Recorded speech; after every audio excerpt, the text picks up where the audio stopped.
Saya nyangka kejadian kayak gitu cuma ada di film-film horor doang bang, atau di ya cerita-cerita bohongan lah.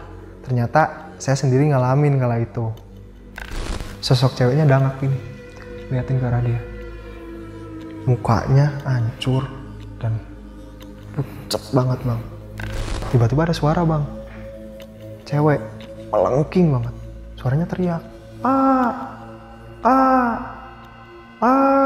kayak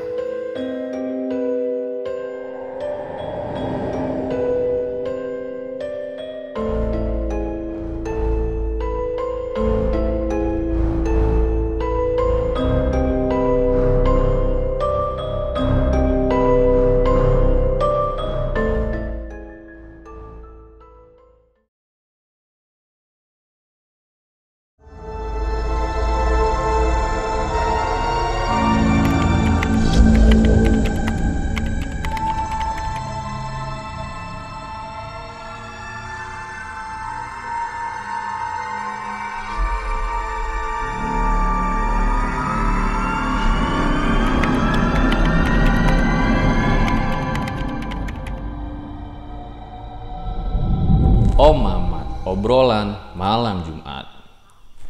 Kembali lagi bersama gua Fajar Aditya. Kali ini di Om Mamat Season 2.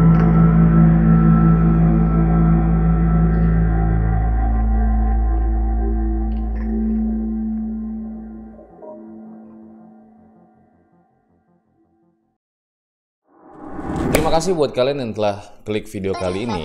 Buat para viewers dan subscriber baru, gue pengen ngasih tahu kalau Om Mamat ini ada 2 playlist. Yang pertama adalah Om Mamat Special Episode with Narasumber, di mana narasumber akan menceritakan pengalaman horornya secara langsung. Dan yang kedua adalah Om Mamat Scary Tale, di mana gue sendiri yang akan membawakan pengalaman horor dari para narasumber. Sebelum gue lanjutkan video ini, tonton dulu video sebelumnya yang ini. Selamat malam Mas Andika. malah. Mengalami pengalaman horor ketika mendaki Gunung Malabar. Apa yang lo rasakan pada saat itu? Yang gue rasain waktu saat itu, ngerasa ada di tempat yang paling gue nggak nyaman seumur hidup gue bang. Jadi kayak di tempat itu tuh kayak gue masuk ke tempat lain yang entah itu tempat apa, yang bener-bener gue sama temen-temen merasa nggak nyaman banget seumur hidup. Tapi ini unik ya, gue bilang biasanya itu pengalaman horor dialamin cuman sama 1 orang. Tapi ini dialamin oleh 6 orang ya kalau nggak salah. 6 orang semuanya ngalamin. Dan 6-6-nya mengalami pengalaman horor ini.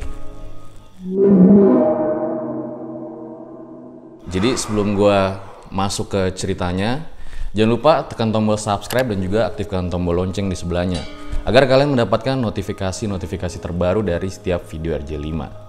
So, gue rasa langsung saja. Berikut adalah ceritanya.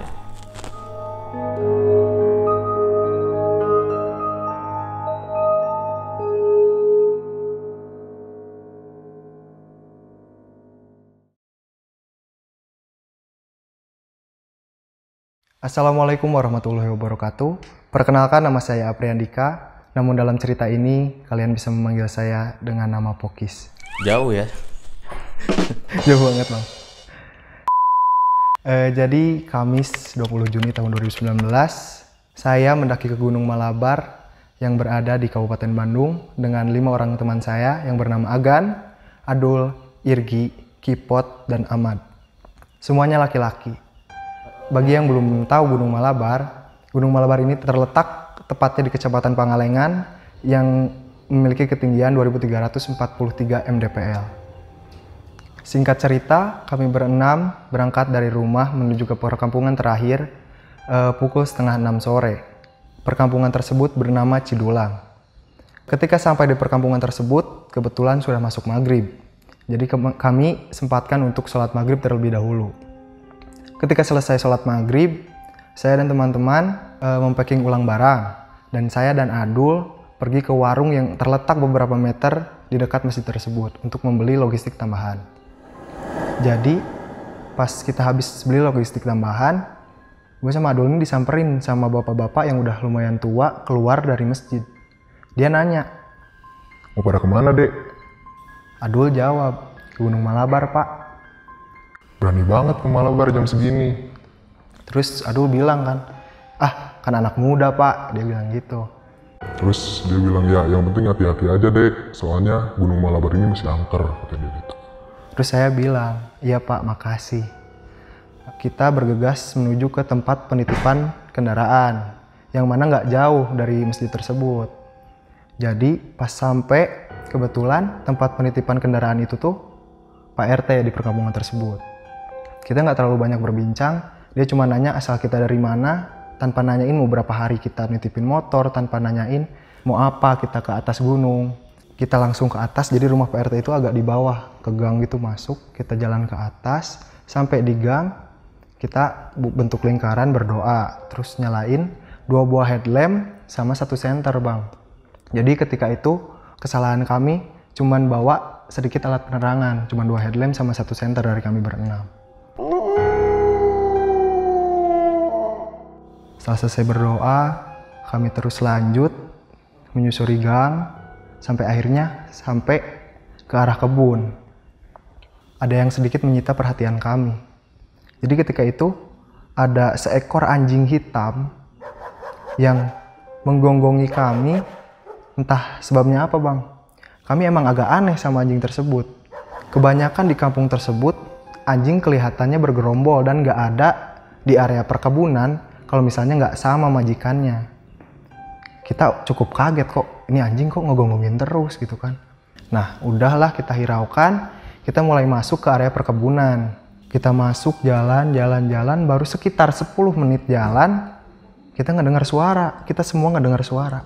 Kayak suara besi yang dipukul sama besi, suaranya kayak teng, teng, teng, terus menerus. Kayak suara orang lagi ini ya? Iya, kayak ronda, orang lagi ronda gitu. Keliling ya? Iya. Nah, yang bikin anehnya tuh, kita kan udah lumayan jauh dari pemukiman, udah sekitar 10 menit jalan masuk perkebunan. Kita nyari itu agak mencar sedikit buat nyari sumber suara tersebut. Tapi udah cukup lama nyari, kita nggak nemu tuh sumber suaranya. Nah, akhirnya kita mutusin buat lanjut jalan, walaupun suaranya masih kedengeran jelas bang. Teng, teng, teng, itu terus kayak nggak ngejauh, nggak ngedekat. Kita terus jalan sampai akhirnya nggak cukup lama dari situ kita sampai di perbatasan antara kebun sama hutan. Nah di perbatasan antara kebun sama hutan ini kita cukup kaget lagi bang. Saya sama teman-teman nemu sepasang pemuda umurnya sekitar 25 tahunan lah. Dia lagi diem di kiri jalur bang, lagi duduk berdua gitu. Nah, pas kita sorotin senter ke arah mereka, mereka tiba-tiba gelagap gitu, si laki-laki langsung ngambil paralon yang ada di dekatnya terus digoyang-goyangin gitu bang. Terus dia nanya, mau pada kemana bro? Terus saya jawab sambil jalan terus, mau ke Malabar Terus kita jalan aja terus. Kita mulai ngomongin tuh, apa yang lagi dilakuin sepasang pemuda itu di tengah kebun gelap-gelap malam-malam kayak gitu.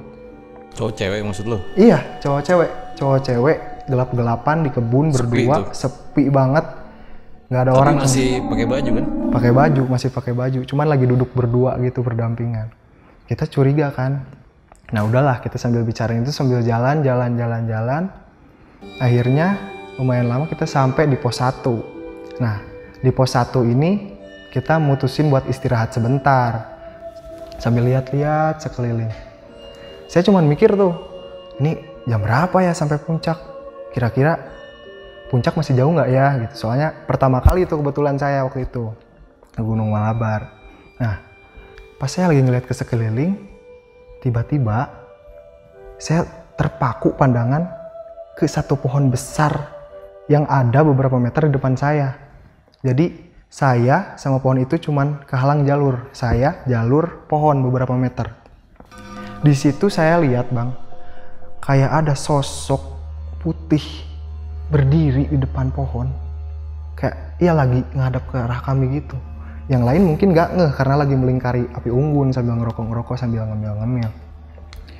Saya cukup kaget tuh, apaan nih gitu kan. Kayak saya nggak bisa malingin pandangan dari situ. Dan tiba-tiba, pok, Adul nepuk pundak saya. Dia bilang, nih kuenya enak, sambil nyodorin kemasan warna merah gede. Saya ngambil cemilan itulah. Saya makan, terus ngobrol nih balik badan, ngobrol sama teman-teman yang lain. Akhirnya teralihkan kan. Saya cuma mikir ya, mungkin itu perasaan saya doang gitu kan. Nah setelah itu kita mutusin buat lanjut perjalanan. Baru beberapa menit berjalan, udah ada kejanggalan yang lain nih muncul. Jadi kalau kita mendaki gunung itu kan di pinggirannya biasanya ada rumput-rumput kan, jalan setapak rumput-rumput atau akar-akar pohon. Di setiap pinggiran jalan setapak yang kita lewatin itu ada kunang-kunang. Ya nggak tahu sih ya bang bener atau enggaknya, tapi setahu saya kan ada mitosnya kalau kunang-kunang itu kukunya mayat atau kuku orang mati. Nah di situ kita mulai ngerasa janggal tuh sama perjalanan malam Jumat itu. Tapi ya kita tetap fokus lah, coba fokus buat lanjut jalan. Itu nggak ada orang lain yang mendaki selain Nggak ada. Jadi waktu itu Gunung Malabar itu belum jadi gunung konvensional bang, belum jadi gunung tempat wisata. Jadi masih jarang yang mendaki. Kalaupun ada yang mendaki, biasanya orang-orang yang berburu hama seperti babi hutan dan yang lain-lain. Singkat cerita kita lanjut jalan. Kita kebingungan. Nemu jalan, nyabang-nyabang bang. Mulai nyabang-nyabang, ada yang ke kanan, ada yang ke kiri, bahkan ada yang 3 jalur. Kita mulai kebingungan. Nah, yang bikin lebih anehnya lagi, Irgi, Adul, sama Ahmad, teman saya ini udah beberapa kali mendaki Gunung Malabar ini sebelumnya. Akhirnya saya sama Agan sempat kesel. Kok bisa-bisanya mereka lupa gitu kan, padahal udah beberapa kali mendaki ke gunung ini. Di malam hari juga mereka mendakinya biasanya? Nah enggak, makanya itu. Jadi kita coba berpikir positif dan rasional. Mungkin karena itu malam hari, jadi mereka susah buat nginget-nginget jalur.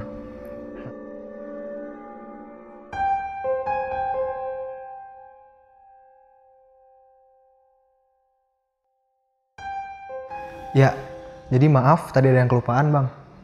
Jadi pas di pos 1 itu pas kita berdiri mau jalan banget, saya dan teman-teman tuh ngedenger kayak suara motor yang lagi bunyi, nggak ngejauh ataupun nggak ngedeket. Jadi suaranya kayak lagi dipanasin di gas gitu loh,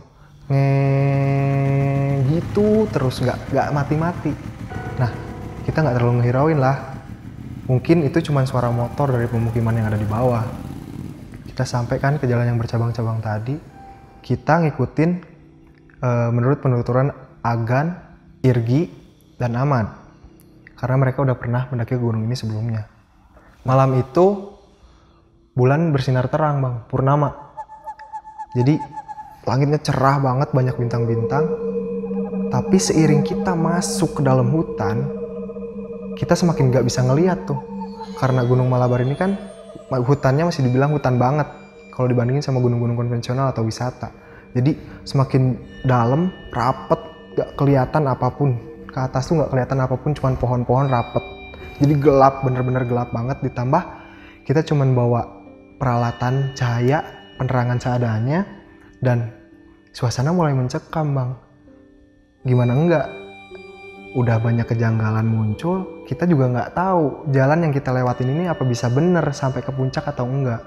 Tapi kita tetap jalan walaupun hati dan pikiran mulai ragu. Kita jalan menyusuri hutan yang semakin lama semakin rapet dan gelap. Dan ketika sampai di sebuah tanjakan ini lurus panjang bang. Tanjakan ini lurus panjang ke atas, lumayan nanjak. Saya ngeliat tuh kayak dari depan ada cahaya yang nyorot ke arah kita. Saya sontak bilang dong ke teman-teman yang lain, gak pikir panjang. Bro, ada pendaki lain tuh di depan. Terus yang lain, ayo lari, susul. Berharap mereka itu emang pendaki lain yang mendaki juga kayak kita malam Jumat begini.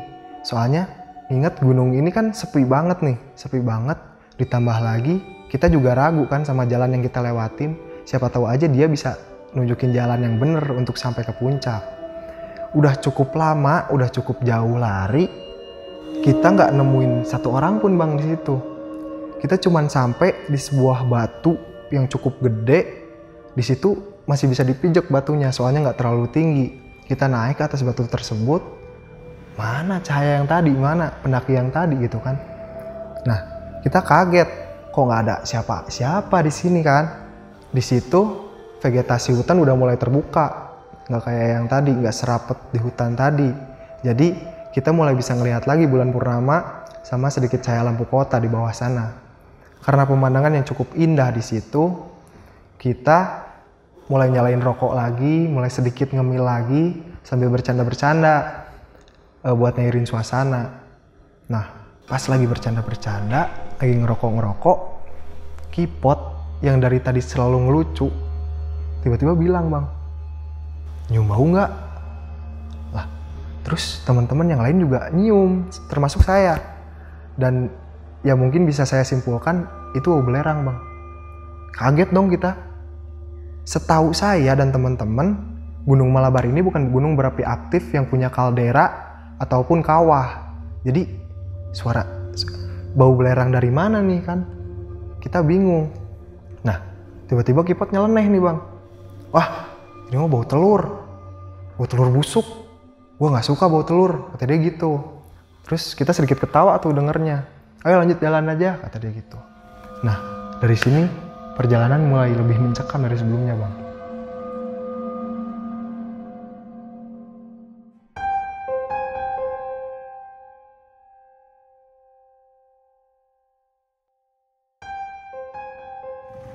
Teng, teng, teng, terus menerus. Jadi pas kita lanjut jalan, suara besi yang dari tadi kita dengar itu masih kedengeran, Bang. Suara besi yang dipukul, teng, teng, teng. Suara motor yang lagi dipanasin, kunang-kunang yang berjajar di pinggiran jalan setapak juga masih kelihatan. Bahkan sekarang kelihatannya makin banyak, Bang. Yang bikin anehnya itu, Bang, kita udah jalan sekitar 2-3 jam waktu itu. Aneh dong, kayak suara besi yang kita denger di awal tadi masih kedengeran setelah 2-3 jam kita jalan. Kita makin ragu tuh. Kok janggal nih perjalanan, kok aneh ini perjalanan malam ini. Headlamp, salah satu headlamp dari 2 headlamp yang kita bawa udah mulai error nih, Bang. Sering mati nyala sendiri. Dan satu-satunya senter yang kita bawa, cahayanya tuh udah redup banget, udah habis baterai, udah nggak memungkinkan buat dipakai nerangin jalan. Akhirnya kita semua mutusin buat nyalain handphone, tujuannya buat nerangin jalan pakai senternya. Ngegantiin senter sama headlamp yang udah nggak memungkinkan buat dipakai nerangin jalan. Menurut penuturan Adul, Irgi, sama Ahmad yang udah pernah mendaki ke Gunung Malabar ini sebelumnya, estimasi pendakian dari bawah ke puncak gunung itu sekitar 4 jam kurang lebih. Kalau kita jalan dari Kampung Cidulang tempat nitipin motor. Waktu itu jam udah nunjukin sekitar pukul jam 9, setengah 10. Berarti kita nyimpulin nih, berarti pos 4 sama puncak nggak lama lagi. Karena pos 4 sama puncak tuh jaraknya nggak terlalu jauh, Bang. Sampai akhirnya Adul bilang, "Pos 4, euy," kata dia gitu. Dia kan, jadi posisi jalan tuh Kipot ada di paling depan, Adul di belakangnya, disusul Ahmad, Agan, saya, Irgi di paling belakang. Adul kan udah lumayan di depan tuh. Kita yang ngedenger gitu jadi semangat dong. Kita cepetin langkah untuk sampai ke tempat Adul. Nah, sesampainya di situ, kita duduk tuh, kita istirahat, kita mulai nyalain rokok lagi, kita mulai ngemil-ngemil lagi, mulai ngobrol-ngobrol lagi. Nah, tiba-tiba Ahmad yang dari tadi ngelihat ke sekeliling bilang, "Dul, perasaan ini bukan pos 4. Dia bilang gitu. Nah, Adul sontak ngelihat ke sekeliling dong. Nah, Adul juga nggak nemuin pohon besar yang ada plat pos 4-nya. Jadi di pos 4 tuh ciri-cirinya ada pohon gede yang ada tulisan plat pos 4. Kenapa kok pada saat itu lo nyimpulin kalau yang sekarang ini pos 4? Nah, jadi waktu itu Adul bilang kalau pos 4 yang ini itu agak mirip sama letak pos 4 yang ada di atas. Nah, Kipot bilang, "Ketipu kita, pos 4 palsu ini." Terus kita langsung berdiri kan, "Ayo lanjut jalan." Lanjut jalan lah. Mungkin karena agak terburu-buru, Bang. Irgini ninggalin kemasan plastik sampah di tempat dia duduk tadi. Cuman karena kita terlanjur jalan, saya tahu. Jadi saya besok lah niatnya mau ambil sampah itu, karena kita juga tahu kalau di gunung itu nggak boleh buang sampah sembarangan ataupun ninggalin apapun. Nah, setelah itu kita lanjut jalan.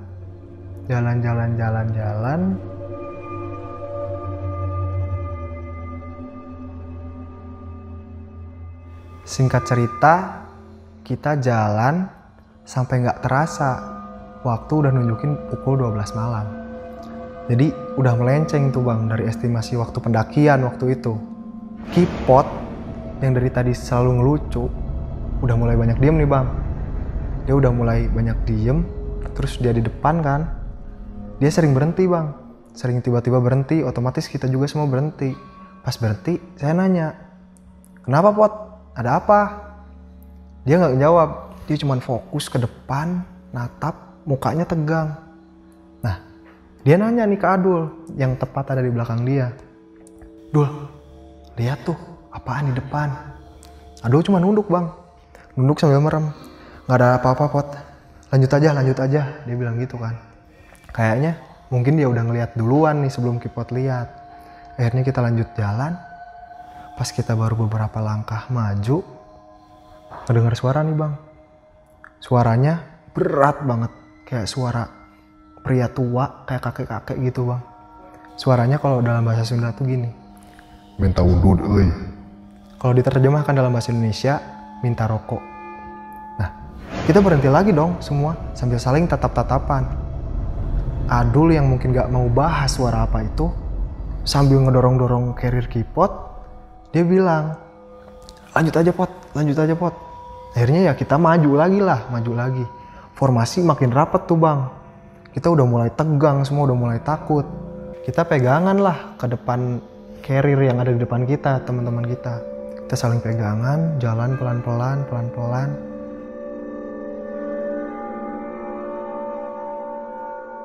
Si Agan nih kayaknya punya firasat. Jadi dia tuh bawa tongkat dari perkebunan di bawah tadi buat ngebantu jalan. Nah, di situ dia tancepin tuh di tengah jalur. Nah, di situ tuh tempatnya ciri khasnya ada pohon gede, Bang. Kayak bukan pohon gitu loh, Bang. Nggak ada daun, nggak ada ranting, nggak ada dahannya. Kayak cuman pohon gede gitu doang. Kayak mati. Dia tancepin lah, dia kikis atasnya sedikit. Nah, setelah itu kita lanjut jalan. Saya juga udah mikir bang, kayak jalannya tuh nggak asing, yang kita lewatin tuh kayak ini aja gitu kan. Muter-muter situ terus ya? Iya. Nah, setelah sekitar 45 menit jalan, bener aja bang, kita di situ lagi. Ketemu tanda itu lagi? Iya, tepat ada pohon yang gede itu dan tongkatnya pun ditancapin di tengah jalur dan dikikis. Kita kalut dong kayak, aduh gimana nih, kesasar nih gitu kan, diputer-puterin nih gimana. Saya nyangka kejadian kayak gitu cuman ada di film-film horor doang bang, atau di ya cerita-cerita bohongan lah. Ternyata saya sendiri ngalamin kala itu. Akhirnya Agan coba nenangin semua, bilang udah duduk aja dulu, kita berdoa, kata dia gitu. Nah akhirnya kita duduk, kita berdoa tuh, kita berdoa bareng-bareng, berdoa. 15 menit setelah kita berdoa jalan, ketemu tuh bang pos 4 beneran. Di situ ada pohon gede, ada plat tulisan pos 4. Jadi setelah lu berdoa gak lama langsung ketemu? Iya, alhamdulillahnya kayak gitu. Jadi benar-benar kekuatan doa. Agak lega tuh bang. Kita langsung naruh carrier, bikin api unggun karena dingin banget waktu itu. Jadi duduknya itu Irgi, Ahmad, Kipot ngebelakangin pohon. Saya, Agan sama Adul berhadapan sama mereka, kepisah sama api unggun. Berarti lo yang ke arah pohon? Iya, saya Agan Adul ke arah pohon. Nah, kita singkat cerita kita masak. Tapi saya ngerasa nggak nyaman banget di situ bang. Kayak saya ngerasa dari arah manapun ada yang ngeliatin saya gitu loh. Ada yang ngawasin? Iya, saya ngerasa ada yang ngawasin dari segala penjuru. Kayak, pokoknya nggak nyaman banget ada di situ. Saya masak tetap tenang, nggak bilang ke yang lain, takutnya suasana makin nggak enak. saya masak, singkat cerita kita makan. Nah habis makan ada yang agak lucu nih bang. Si Irgi yang duduk di ujung, dia nih ngerokok, rokoknya nyala, tapi nunduk tidur. Kita ketawa lah ngelihat itu, kita ketawa-ketawa. Akhirnya si Kipot bilang, arah jam 12 dia bilang gitu. Gua gak ngerti kan bang, apaan sih lu Pot? Terus itu itu lihat arah jam 12 kata dia gitu. Sambil nyorotin headlamp yang dia pakai ke arah tepat di depan dia. Nah di situ nih bang puncaknya. Kita lihat dua sosok yang berbeda bang. Saya sama Agan ngelihat sosok kakek-kakek tua yang berdiri tepat di samping pohon gede yang ada di arah jam 12. Sedangkan si Kipot sama Adul, mereka ini ngelihat cewek, sosok cewek berwarna putih ngelayang nih bang di sebelah pohon, tapi samar-samar ngilang. Nah kita kaget dong, mulai pokoknya suasana di pos 4 mulai gak nyaman, udah gak enak pokoknya. Si Kipot ini kan naruh carrier-nya tuh di sebelah kirinya dia. Nah pas dia ngelihat ke arah kiri, ada sosok cewek tuh bang. Sosok ceweknya dangak gini, liatin ke arah dia. Mukanya hancur dan pucet banget bang. Nah dia langsung merem. Adul tepat ada di sebelah kanan dia, di arah depan. Dul, sini Dul. Akhirnya dia tarik lah si Adul sampai jongkok di depan si Kipot. Nah seketika itu pula dia lihat tuh bang, Adul lihat si sosok cewek yang mukanya rusak itu. Mereka gelagapan, cuman nggak histeris gitu bang. Mereka tetap tenang sambil ngajak kita buat lanjut naik. Tapi saya ngeliat Irgi dan yang lain-lain mukanya udah capek banget bang, otomatis. Gimana enggak kan? Kita perjalanan estimasi 4 jam udah molor berapa jam, ditambah lagi itu kan malam, udah lewat jam tidur. Nah, jadi berdebat tuh bang kita, saya sama teman yang lain berdebat, kecuali Irgi tidur. Nah, Ahmad juga nggak ikut bang, dia cuma nunduk aja, diajak ngobrol nggak respon, tapi matanya kebuka bang, dia cuma diem aja gini. Akhirnya kita berempat ngobrol diskusi, ya debat lah gitu. Kalau misalnya, saya takutnya kalau misalnya lanjut naik, kita muter-muter lagi. Kalau turun juga takutnya kita muter-muter lagi. Jadi saya saranin buat di situ stay sampai pagi, ya seenggaknya sampai ada terang lah gitu, supaya lebih gampang buat nginget-nginget jalur turun. Agan sama Adul kekeh nih pengen lanjutin naik, gak nyaman. Sebenarnya saya juga gak nyaman, cuman kayak ya mau dipaksain gimana gitu kan, ini udah capek banget keadaan. Nah akhirnya setelah sekitar setengah jam debat tuh bang, saya sama teman-teman yang lain akhirnya saya ngalah. Ya udahlah kita lanjut naik aja. Pas kita lanjut naik tuh sekitar jam 2 bang, jam 2 pagi.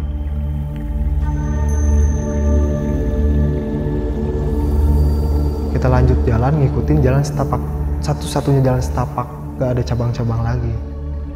Kita jalan nih bang, jalan. Ada yang belum saya ceritain selama perjalanan. Jadi di perjalanan itu selain hutan yang rapat, kita juga beberapa kali nemuin akar pohon yang menjalar ke jalur kayak ngebentuk terowongan beberapa kali. Jadi kita ngelewatinnya itu harus kayak bungkuk bang, atau bahkan ngerangkak buat lewat. Nah pas jalan dari pos 4 gak lama, kita juga nemuin sejenis itu. Cuman ini bukan akar pohon, agak dikit berbeda. Terowongannya itu kebentuk dari tumbuhan bambu kuning yang lebih kecil ukurannya dari bambu kuning pada umumnya. Nah otomatis kita bungkuk lagi tuh buat ngelewatinnya. Pas kita semua berhasil ngelewatin bambu kuning tersebut, tiba-tiba ada suara bang, cewek melengking banget, suaranya teriak kayak. Terus kita mikir kan, laki lain apa ya, apa jangan-jangan yang lain-lain gitu kan. Nah terus Kipot bilang, denger nggak? Kita juga ketakutan. Iya Muka kita mulai tegang, mulai ketakutan, saya mulai keringet dingin. Suara apaan ya tuh? Apa jangan-jangan pendaki lain? Ahmad yang dari tadi nggak bilang, tiba-tiba lanjut jalan, dia bilang gitu. Cuman lanjut jalan, dia cuma bilang gitu. Sampai akhirnya vegetasi udah mulai terbuka nih bang. Vegetasi udah mulai terbuka, tandanya kan mungkin puncak udah deket. Terus saya nanya nih ke Adul yang udah pernah mendaki ke gunung ini, masih jauh nggak sih? Terus dia bilang, nunjuk, itu puncaknya, kata dia gitu. Kita mempercepat langkah dari situ, mempercepat langkah. Nah, sampai akhirnya kita nemu jalan buntu. Jalannya buntu, ketutup batu gede banget. Bisa dibilang lebih ke tebing sih bang. Kayak tebing, sama ada tumbuhan yang udah menjalar. Tandanya kan mungkin udah lama nggak dilewatin. Agan nadanya jengkel nih, bilang, jalannya buntu nih, gimana? Terus Kipot sama Ahmad balik arah. Takutnya jalannya kelewat. Pas balik arah kita juga mencar nih yang lain, cari jalan, siapa tahu ada jalan. Nah Kipot sama Ahmad balik lagi, nggak nemu tuh jalan, nggak ada yang kelewat. Agan nemu jalan. Jadi dari batu itu ada jalur setapak kecil ke arah kiri, yang mana bisa dipijak sih bang, buat sampai ke puncak. Akhirnya kita coba lewatin, tapi kayak climbing gitu loh bang. Kita pegangan ke akar-akar pohon, takutnya jatuh kan. Nah si Adul yang ada di paling depan tiba-tiba bilang, alhamdulillah puncak, kata dia gitu kan. Nah kita langsung cepet-cepet kan, beneran tuh bang sampai puncak. Nah alhamdulillah setelah sampai puncak, yang pertama kita lakuin tuh naruh carrier buat api unggun dan segala macam. Kita mulai berani ngobrol nih bang tentang apa-apa aja, gangguan, kejanggalan yang kita rasain, kita dengar ataupun kita lihat selama perjalanan masing-masing. Nah, Irgi membuka pembicaraan nih bang. Dia bilang, sebenarnya gue pengen buang air kecil dari bawah, cuman nggak berani, soalnya nggak denger kayak ada suara yang ngikutin gue di belakang, kata dia gitu. Nah, terus si Adul tiba-tiba nyaut. Dia bilang, gue lihat perempuan melayang di pinggir pohon, kata dia gitu kan, di pos 4. Terus si Kipot juga bilang, gue juga lihat yang itu. Terus saya sama Agan yang lihat kakek-kakek juga ikut nimbrung kan. Agan bilang, gue juga lihat kakek-kakek tua ya. Jadi posisinya dia gini di pinggir pohon, liatin ke arah kita bang. Terus Ahmad yang dari tadi nggak banyak ngobrol tiba-tiba bilang, bang, gue juga lihat perempuan serem di pos 4. Nah di situ saya ngerti, oh ternyata ini alasan Ahmad nunduk aja, nggak mau ngobrol sama sekali. Akhirnya kita berbincang tentang kejadian-kejadian apa yang kita dengar. Akhirnya kita mutusin buat gelar tenda. Jadi nggak didirikan tendanya, kita gelar doang. Adul, Ahmad sama Irgi tiduran tuh di situ. Saya, Agan sama Kipot masih diem di depan api unggun sambil ngobrol, masih ngobrolin yang tadi. Kemana aja ya, sampai sekitar 4 jam lamanya kita nyasar. Jadi pas sampai puncak itu tepatnya pukul 2:37 waktu itu. Jadi kalau berpatok pada estimasi waktu pendakian, molor 4 jam lebih dong. Kemana aja tuh kita? Dulu saking penasarannya sampai detail ya, lu inget ya? Iya, alhamdulillah. Masih inget sampai sekarang. Kita habis ngobrol-ngobrol, ketiduran tuh bang. Sekitar jam 5 pagi habis sholat subuh. Nah, Agan sama Kipot udah bangun duluan, ngebangunin saya, cuman saya masih ngantuk waktu itu. Jadi milih buat tetap tidur. Jadi di puncak ada yang masak-masak, ada yang foto-foto, segala macem. Dan akhirnya pada pukul 9 kita memutuskan untuk turun.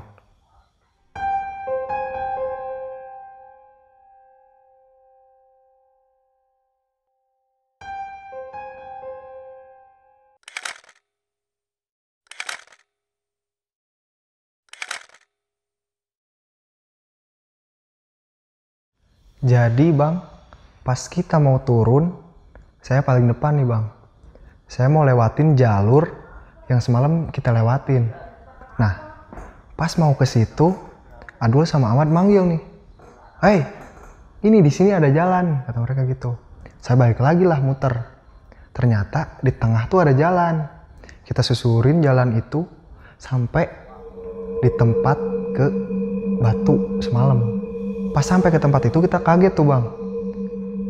Yang kita lihat semalam ada batu gede yang menyerupai tebing dengan tumbuhan menjalar itu udah nggak ada. Padahal semalam jelas-jelas kita lihat. Kita semua lihat batu gede itu. Tapi pas pagi udah nggak ada. Bener-bener hilang? Bener-bener hilang. Lu berenam lihat semua? Iya. Ada sama hilang? Iya. Tiba-tiba hilang, nggak ada. Jalur aja gitu, biasa. Nah, pas kita cek ke arah kiri, ternyata yang di kiri itu nggak ada jalur bang. Jadi itu tuh jurang yang dalam banget. Nggak tahu kenapa kita semalam bisa lewat ke situ dengan lancar. Nah, kita akhirnya lanjut turun sambil dengan perasaan kaget bang. Kita lanjut turun, gak lama singkat cerita kita udah sampai lagi nih di pos 4. Nah, cukup lama kita diam di situ, akhirnya kita mutusin buat lanjut turun lagi. Nah, saya keinget nih sama sampah yang Irgi tinggalin semalam. Saya berniat buat bawa pas turun itu. Nah, pas kita susurin jalan sekitar 15 menit lah kurang lebih. Tiba-tiba kita udah sampai di batu yang bisa dipijak itu bang, yang nyium bau belerang. Telur busuk? Ya, telur busuk. Nah, kaget dong kita. Lah, semalam kan banyak ngelewatin terowongan, terus tempat yang Irgi ninggalin kemasan itu nggak ada bang. Kita nggak ngelewatin tempat itu pas pagi. Kaget dong kita. Kemana nih kita semalam gitu kan? Semalam lewat mana? Iya. Nah, terus ada tambahan nih. Kalau misalnya dari kalian ada yang nanya, kenapa pos 2 atau pos 3 sama sekali nggak disinggung atau dibahas dalam cerita ini? Karena selama perjalanan dari pos 1 sampai pos 4, kita emang nggak nemuin pos lagi selain pos 1 sama pos 4. Nah, Kipot nyeleneh lagi nih. Paling juga semalam kita tour and travel gratis. Terus kita ketawa kan, ngedenger itu kita ketawa. Dia sambil lari itu ke bawah, turun ke bawah. Nah, yang bikin lebih anehnya lagi, semalam dari jarak ke batu itu sampai ke pos 4, kita makan waktu berjam-jam kan bang. Tapi pas turun, makan waktu cuma 15 menit. Ya emang sih kalau secara logika turun tuh lebih cepet. Cuman apa iya emang secepat itu? Ditambah lagi, kita nggak nemuin beberapa tempat yang semalam kita lewatin. Terowongan itu nggak ada sama sekali bang. Dan tempat yang Irgi ninggalin cemilan, bekas cemilan itu bener-bener nggak ada. Saya turun dengan terheran-heran kan. Kita turun sekitar jam 10-an. Kita udah masuk nih area perkebunan lagi. Kita ketemu sama beberapa warga yang mau berkebun. Ada ibu-ibu, ada bapak-bapak, beberapa orang. Kita lanjut jalan. Nah, udah sampai lagi nih di pemukiman. Sebelum ke tempat penitipan kendaraan, kita sempetin dulu singgah di warung. Terus si bapak-bapak nanya nih, "Dari mana, Dek?" Terus kita jawab kan, dari Malabar Pak. Terus dia nanya lagi, "Oh, dari Puncak Besar ya?" "Iya Pak." Terus Hati-hati, di Malabar itu masih angker," kata dia. jadi warga di sekitaran situ percaya kalau di Malabar itu masih ada kerajaan. Ya nggak tahu ya kerajaan apa, mungkin goib, mungkin apa, saya nggak tahu. Nah, kita ngobrol tuh sambil ngerokok, sambil ngopi-ngopi. Nah, Agan ini tiba-tiba bilang, "Semalam kita disesatin Pak," kayak gitu. Terus si bapak itu bilang, "Berdoa aja kalau kayak gitu, duduk," katanya gitu kan. Nah, terus Irgi sambil berdiri tiba-tiba bilang, "Bang, yuk pulang, takut telat sholat Jumat," katanya gitu. Nah, pas Irgi bilang gitu, si bapak yang ada di dalam warung tuh tiba-tiba noleh sambil ngerenyit gitu. Terus dia bilang, "Emang naik hari apa, Dek?" katanya gitu kan. Terus saya jawab, "Naik kemarin Pak, hari Kamis malam Jumat," kata saya gitu kan. "Hari Kamis," kata dia. "Kok mau Jumatan? Ini kan hari Minggu," kata dia gitu kan. Kita kaget dong. Si bapak ini suka bercanda aja, saya bilang gitu. Terus Adul nyaranin buat buka HP masing-masing kan. Siapa tahu ada yang masih nyala. Nah, pas saya buka HP, ternyata HP saya doang yang masih nyala, soalnya kan nggak dipakai. Saya pakai HP keypot semalaman. Terus kalau ada yang nanya, kita dokumentasi pakai apa? Waktu itu kebetulan kita bawa kamera digital. Bener, waktu itu udah hari Minggu. Kaget dong kita. Terus si bapak nggak banyak ngomong. Tiba-tiba ada mungkin saudaranya datang, dia titipin tuh warungnya ke saudaranya tersebut. Dia bilang, ayo ikut saya, katanya gitu kan. terus kita ikutin dia ke rumah, sebuah rumah, nggak tahu punya siapa. Kita disuruh masuk, terus suruh bersih-bersih tuh, suruh bersih-bersih.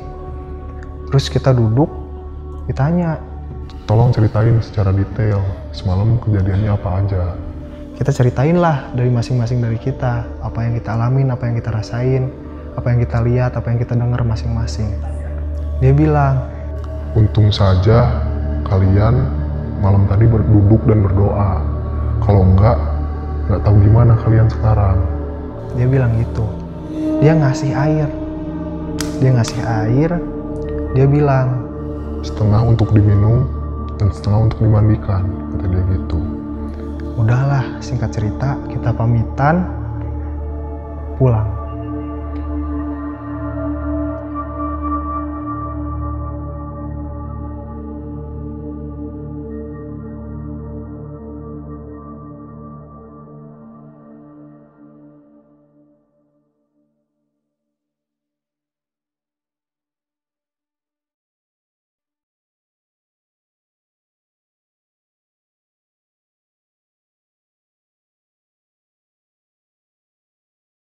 Itu dia guys, sebuah kisah yang luar biasa sekali dari Mas Andika ya. Percaya atau tidak percaya, tapi inilah yang dialami oleh Mas Andika dan kelima orang temannya. Sebelum gue akhiri, gue mau nanya nih bro sama lu. Sorry, itu pas malam itu gak ada dari lu yang lihat jam atau tanggal di handphone atau jam tangan? Nah, waktu itu kita merhatiin jam, Bang. Karena kan diceritain juga secara detail jam-jamnya pas sampai kita di sini. Kita tahu jam berapanya. Nah, tapi untuk tanggal, karena waktu itu di jam tangan saya belum ada tanggal, dan handphone juga kita fokuskan buat nerangin jalan kan. Lu gak mikir ke arah sana lah ya? Iya, dan beberapa juga mati di jalan, mati di puncak segala macem. Jadi kita nggak kepikiran buat apa sih lihat tanggal, karena kita juga nggak tahu kalau kita bakal turun tiba-tiba hari Minggu kan, gitu.